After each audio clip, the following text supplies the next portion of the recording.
We're going to talk about hybrids today. Hybrids is the most difficult club to hit off the ground, but it's also the most forgiving. Once we get a good feel for this is going to be the key piece to getting out onto the golf course and playing. For most of us, the first shot's going to be driver, followed up by at least one or two hybrids, just to be able to get to our scoring zone or get to a pitching wedge where we feel comfortable getting the ball in the green. So when I throw this bottom piece into the ground, when doing it properly, it should bounce off the ground and not create a chunk. If I use this leading edge, the sharp part,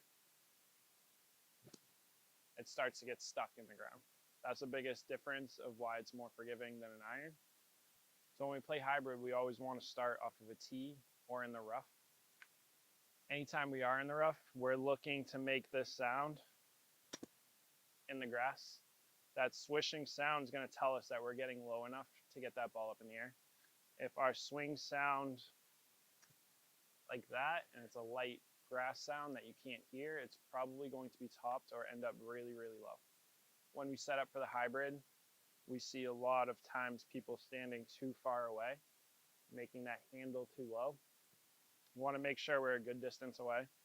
We also want to put this ball a little bit closer to our left foot than we would with a 7-iron or a wedge. When I take these swings, I want to make sure I see some of that grass popping up, and I want to get down to the ground, not just brushing the top of the grass. If I do those two things,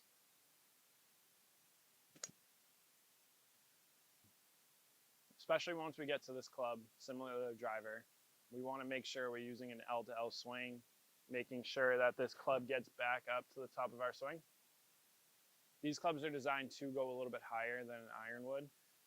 We don't need to swing as hard. It's more important to have a nice smooth tempo and figure out the pace of our swing than it is to try and hit it very hard.